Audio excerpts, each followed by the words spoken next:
Hello, welcome to Vedas corner. இன்றைக்கி புதுசாக அமேசானில் பர்ச்சேஸ் பண்ண ஒரு கேஸ் லைட்டர் பற்றி பார்க்கலாம்.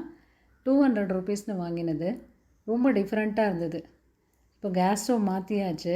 இது ஆட்டோ இக்னிஷன் இல்லை, இதுக்கு லைட்டர் அவசியங்கிறதுனால இந்த லைட்டர் பர்ச்சேஸ் பண்ணேன். இது சார்ஜிங் போர்ட்டோடு வருது. ஆன் ஆஃப் இந்த சுவிட்ச் இருக்குது. இதை ஆன் பண்ணிட்டோன்னா இந்த மாதிரி லைட் எரியும். அதுக்கப்புறம் அந்த பட்டனை ப்ரெஸ் பண்ணினா நுனியில் ஸ்பார்க் வருது பாருங்கள். இப்போ ஆன் பண்ணியிருக்கோம். ஃபஸ்ட்டு ஆன் ஆகி ஒரு 2-3 செகண்டுக்கு தான் அந்த ப்ளூ லைட் எரியும், அப்புறம் லைட் ஆஃப் ஆகிடும். இப்போ ஆன் பண்ணிட்டோம். கேஸ் ஸ்டவ் எப்படி எரியுதுன்னு இந்த ஸ்பார்க் நுனியில் தெரியுறது பாருங்கள். டிஃப்ரெண்ட்டாக இருந்தது. எவ்ரி டைம் இந்த சுவிட்சை ஆஃப் பண்ணணுங்கிறது அவசியம் இல்லை, ஆன்லேயே இருக்கட்டும்.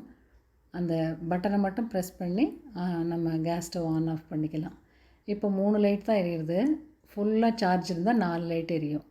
சார்ஜ் குறைஞ்சி விடுத்துனா 2 1ன்னு குறைஞ்சிரும். இந்த மாதிரி குட்டியாக கேபிள் ஒன்று அதோடய வருது. மொபைல் சார்ஜ் பண்ணுற அந்த பிரிக்கில் இதை கனெக்ட் பண்ணிவிட்டு நம்ம இதை சார்ஜ் போட்டுக்கலாம். இதான் சார்ஜ் பண்ணுற கேபிள். இது நார்மல் சி டைப் தான் இது.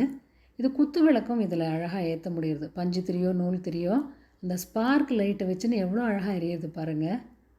ரொம்ப டிஃப்ரெண்ட்டாக நீட்டாக இருந்தது. இந்த வீடியோ உங்களுக்கு யூஸ்ஃபுல்லாக இருக்கும்னு நினச்சின்னு தான் உங்களுக்கும் இதை ஷேர் பண்ணியிருக்கேன். டிஃப்ரெண்ட்டாக இருக்குல்ல. தேங்க்ஸ் ஃபார் வாட்சிங் வேதாஸ் கார்னர்.